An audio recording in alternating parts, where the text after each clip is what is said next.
안녕하세요, 쌤입니다. 오늘은 평소 저의 아버지께서도 상당히 즐겨 하시는 퍼즐 게임인 스도쿠에 대해서 한번 이야기를 해볼까 해요. 이 스도쿠라는 것은 숫자를 한 번씩만 쓸 수 있다라고 하는 일본어 줄임말입니다. 일본 출판사 니코리에서 1984년도에 처음으로 이 이름을 붙였던 것이 시작이 됐다고 알려져 있죠. 혹시 이 스도쿠 퍼즐 규칙을 모르시는 분들을 위해서 간단히 말씀을 드리면 다음과 같습니다. 그러니까 어떤 하나의 가로줄을 잡으면 그 가로줄에는 1부터 9까지의 숫자가 한 번씩 등장해야 됩니다. 그리고 어떤 세로줄을 잡는다 하더라도 마찬가지로 1부터 9까지가 한 번씩 등장하게 되고요. 그리고 9개의 칸을 잡으면은 그 9개의 칸에도 1부터 9까지가 한 번씩 등장을 합니다. 보시다시피 이런 그림을 보시면은 이게 바로 완전히 그 칸이 채워진 예시입니다. 보시면 아시겠지만 어떤 가로줄을 봐도 어떤 세로줄을 봐도 그리고 9개의 칸을 잡아봐도 1부터 9까지가 한 번씩 쓰였다는 것을 쉽게 아실 수가 있죠. 그럼 이제 여러분들께서는 제가 썸네일에 보여드린 그 그림에서 빨간 칸에 어떤 숫자가 들어가야 되는지도 쉽게 아실 수 있을 거예요. 몇이 들어가야 될까요? 네, 그렇습니다. 3이 들어가는 게 정답이겠죠. 쉽죠? 2006년도에 두 수학자 펠게나우어 그리고 자비스는요, 이 스도쿠 게임에서 가능한 모든 경우의 수를 계산해 봤는데 그 수는 다음과 같았습니다. 딱 보기에도 어마어마한 수죠. 세 자리씩 끊어놔도 어떻게 읽어야 되는지 한눈에 잘 안 보이실 거예요. 이 수를 읽어보면 무려 66해, 7090경, 3752조 정도에 달하는 어마어마한 수입니다.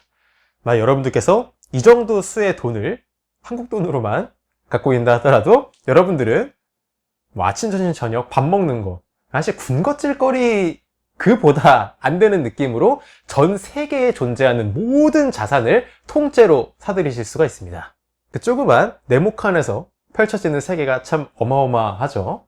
당연한 얘기지만 이 스도쿠는요, 문제를 푸는 것보다도 문제를 만드는 것이 훨씬 더 어렵습니다. 그 9 곱하기 9 총 81칸의 판에다가 아무렇게나 숫자를 부여한다고 해서 문제가 만들어지지가 않아요. 대개의 경우에는 81칸이 채워지지 못하게 되거나 여러 개의 답이 존재해버리는 그러한 상황이 발생해버리고 말죠. 그렇다고 해서 그러한 오류들을 피하겠답시고 너무 많은 숫자를 처음부터 부여해버리면 푸는 사람 입장에서 전혀 재미가 없게 되고요. 그래서 실제로 이 스도쿠 게임이 만들어지기 위해서 공개되어야 하는 최소한의 숫자 개수는 몇 개냐 라고 하는 이 문제는요, 비교적 최근까지도 풀리지 않고 남아있었던 수학계의 난제 중에 하나였습니다. 그리고 그 문제는 2012년도에 수학자 게리 맥과이어에 의해서 풀리게 되었죠. 맥과이어가 제시한 답은 17입니다.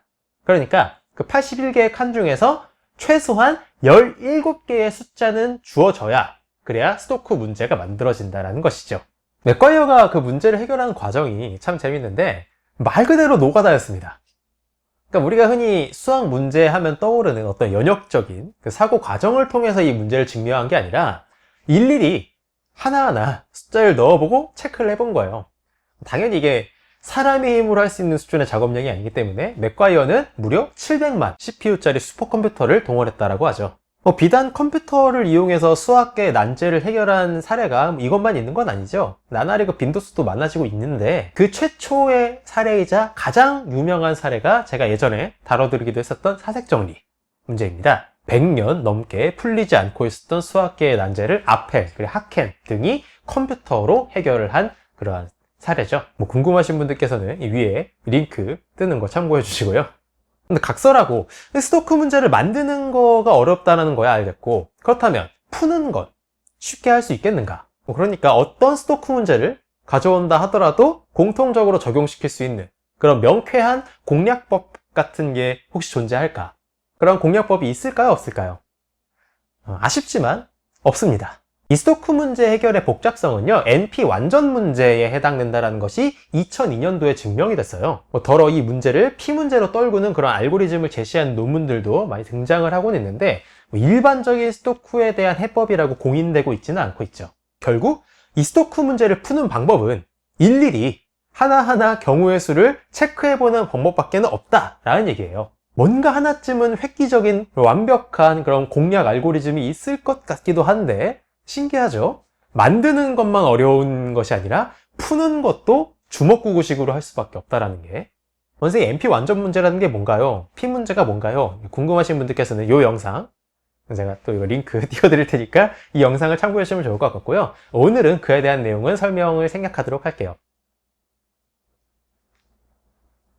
우린 전 챕터에서 이 스토크의 복잡성에 대해서 가볍게 알아봤는데요. 실제로 이 스토크가 갖는 그러한 복잡성은요, 수학의 한 분야인 암호학에서 아주 유용하게 쓰이고 있습니다. 더 나아가서 이 스토크가 갖는 여러 특성들은요, 비단 수학 분야뿐만 아니라 여러 다른 분야들에도 아주 중요하게 접목되고 있죠.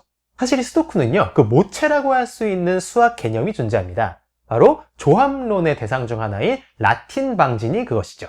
라틴 방진이 뭐냐? 간단히 말씀드리면 각 행과 열에 중복 없이 수를 배열한 정사각 행렬을 말합니다.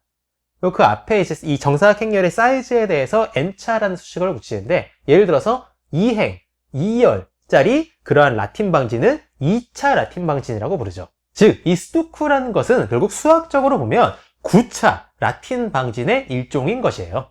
이 스토크의 어머니라고 볼 수 있는 9차 라틴 방진의 모든 경우의 수를 계산해 보면 다음과 같습니다.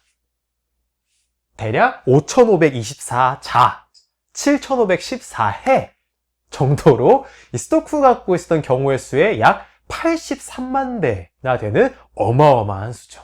참고로 정사각 행렬을 라틴 방진이라고 부르는 이유는 수학자 만인의 스승님이신 레오나르트 오일러께서 1782년도에 출판한 논문에서 라틴 알파벳을 이용해 이 정사각 행렬을 다루셨기 때문이에요. 이 라틴 방진이 쓰이는 대표적인 응용 사례를 꼽자면 반도체 기술을 빼놓을 수가 없죠. 반도체 기술은 반도체 칩에 신호를 빠르게 그리고 중복 없이 보내는 것이 핵심 기술이거든요. 그리고 그 중복되지 않게 데이터열을 구성하는 것이 바로 라틴 방진이 갖는 특성이죠. 그 외에도 건축물 설계 적용이라든지 아니면 생명공학, 약학, 의학 등에서의 실험 설계 적용, 그리고 또 대표적으로 통신 기술, 구체적으로 통신 시스템에서 채널 코딩 등등, 현재 산업에 어찌 보면은 주요한 그런 여러 산업 분야들에서 아주 핵심적인 역할을 수행하고 있죠. 여담으로 여러분들한테 국뽕 하나 좀 선사드리자면, 이 9차 라틴 방진의 최초 연구 기록은요, 우리나라 조선에서 찾아볼 수 있습니다. 그러니까 레오나르트 오일러께서 그에 대한 논문을 내신 연도가 1782년도라고 말씀드렸죠. 9차까지는 아니라 친다면 서구권에서 이 라틴 방진에 대한 최초 연구 기록이라고 볼 수 있는 것은 오일러의 논문보다 4년 앞선 시점인 1778년도에 프랑스에서 이제 기록되어 있는 4차 직교 라틴 방진에 대한 기록입니다. 그런데 우리나라 조선에서는요, 그보다도 70여 년이나 앞선 시점인 1710년경에 이미 9차 직교 라틴 방진 그리고 10차 라틴 방진까지도 연구된 기록이 남아 있습니다. 당시 조선의 왕 아래 최고 벼슬이라 할 수 있는 영의정 최석정께서 쓰신 구수략이라고 하는 수학 서적에서 이 기록을 살펴볼 수 있죠. 많은 분들께서 조선은 수학 볼모지였던 것처럼 잘못된 인식을 갖고 계시곤 하는데 전혀 그렇지 않습니다. 그에 대한 영상은 이 영상을 참고해 주시면 좋을 것 같고요. 오늘 준비한 내용은 여기까지입니다. 평소에 저희 아버지께서 워낙 그 스토크를 재밌게 하시길래 한번 다뤄본 주제였는데 여러분들에게도 모쪼록 유익한 시간이 되었는지 모르겠네요. 전 다음에 또 재밌고 유익한 수학 이야기로 여러분들께 인사드리도록 하겠습니다. 오늘도 긴 시간 경청해 주셔서 감사합니다.